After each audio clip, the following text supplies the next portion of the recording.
Hey everyone, Brian here with DIY Outdoor Life.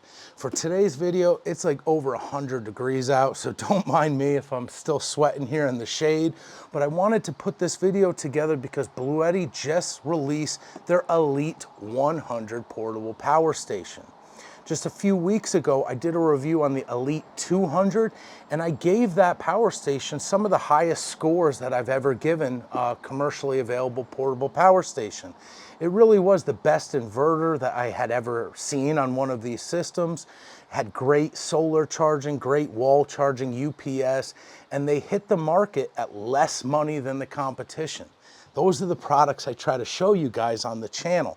So with this Elite 100, it's half the size. I'm looking to see if it stacks up to the performance of that Elite 200 in a smaller, lighter, less expensive package. If it does, we're definitely going to be supporting this one today, but that's what we're here to find out.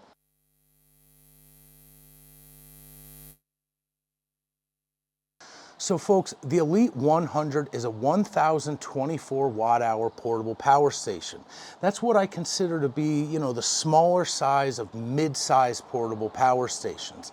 They have a ton of capability, but they're a lot smaller and lighter than the 2 kilowatt-hour versions like that Elite 200.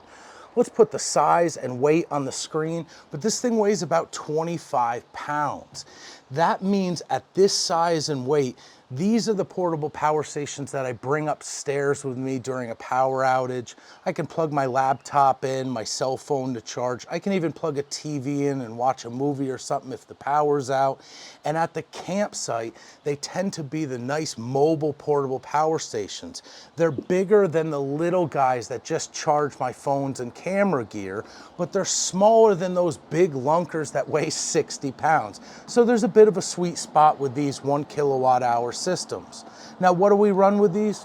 The portable refrigerators, those DC refrigerators, CPAP machines, Wi-Fi, Starlink, things like that. It's a great size power station for those things.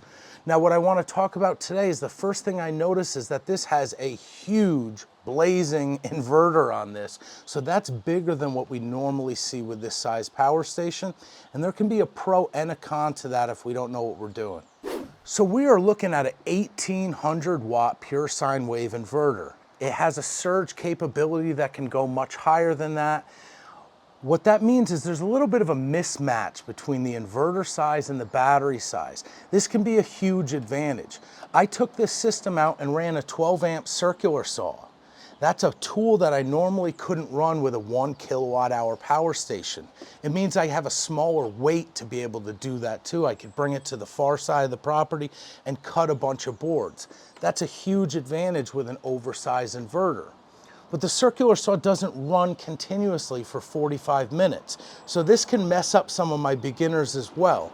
You could plug a household refrigerator into this, you could plug an air conditioner into this, and it's gonna run. But with a 1 kilowatt hour battery, you have to realize that you can kill this thing in 35, 40 minutes if you're running a large appliance like that. So it's handy, but you just kind of have to know what you're doing. Now this inverter has UPS as well, and you guys know what that means now. I could plug this power station into the wall, plug my desktop computer into this, and it doesn't draw from the battery. It just passes through from the wall outlet out this receptacle. But when the power goes off, it turns over to the battery automatically. So if I have a storm coming in and an important Zoom call, I can ensure that my computer and internet are not going to turn off even when my power shuts off. So that's a great feature, especially at this price point. Now, of course, that inverter is connected to a lithium iron phosphate battery. That's the highest safety rating of any type of battery that we put in these portable power stations. And it's good for thousands and thousands of cycles, so we're not going to wear that battery out.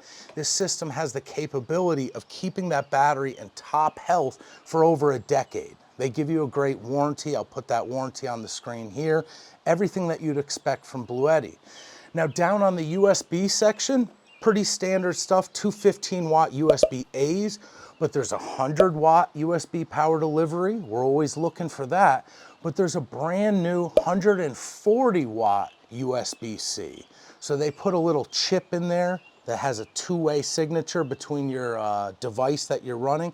I actually don't have anything that runs off that modern USB-C, but there's some future proofing there. Let me know in the comments if you have a USB device that can actually run off 140 watts. I know Anker makes a little power bank now that can charge that quickly, but that's incredible. That's faster and more power than we actually get out of these 12-volt automotive plugs. So these new USB power deliveries are incredible. They actually switch voltage to be able to deliver a lightning fast charge. And it's great that they're including that with this Elite 100. Your DC section's pretty standard, but it's a 10 amp regulated 12-volt output. So it's not an 8 amp plug. They're giving you the full 10 amps. You can run any of your portable camping gear off that. And I even have a little 12-volt vacuum cleaner for my teardrop that sometimes trips those 8 amp sockets. So I'm excited to have a full 10 amp output on the automotive side. And they give you these little 5521 barrel plugs that some people use, most people don't. But what I like about those is if you make a little connection for your refrigerator in an overlanding vehicle, they don't shake out as easily as the big old automotive cigarette style plugs do. So great there. So far top of the line features for a dynamite price. Bluetti hits the market with these really low price points. I will put a link to those with any promo codes in the description to get you this thing for the ridiculous price that we're now seeing with the new competition in this gear. But what I want to look at next is the charging capability, because for a less expensive system, that's one area where they could really kind of sacrifice to get you a better price. This device has a built-in AC charger, like almost every power station does now. You just plug the cable in, plug it into your wall, everything's built in and it charges.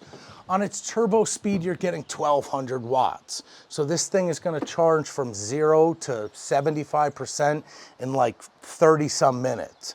But if you want to top it off, that top section's always the slowest, you're still looking at a complete charge in an hour or less. So it's blazing fast. There's nothing that they're downsizing for a cheaper system. We're getting a lot of performance now for less money. Now, the solar charger on this is even more impressive. We have an MPPT, of course, they all do now. It can handle 1,000 watts of solar. You could also plug the Bluetti Charger 1 alternator charger into this and get 580 watts because this charger can handle the full 60 volts. So if you have the Charger 1 with the adjustable voltage, you can turn it up all the way and now you have a smaller power station that can charge at full speed. Your Charger 1 app now will actually include the Elite 100, so you just push one button and it sets everything up automatically. That's really nice. What I'm loving though, and this is really for my solar nerds, is you have a 60 volt limit, but you have a 20 amp limit now. A lot of these power stations are giving you these huge charging capabilities, 1,000 watts of solar, but they're making you connect your panels in series to do that. Some of them have 12 amp or 13 amp limits. This is giving you 20 amps. So if you have two 200 watt panels that you want to connect in parallel, or if you have 800 watts of solar that you want to do 2 strings in series and combine those in parallel, you have more options with a 20 amp input on this. That's pretty wild, and I really appreciate that. It's also going to help me out for all of those charging hacks that we do on the channel.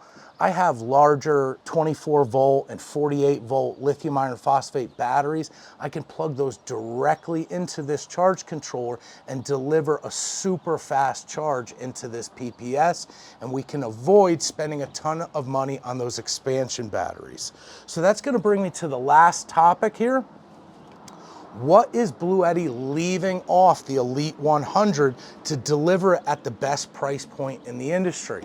Well, surprise, surprise, it's the same as the Elite 200.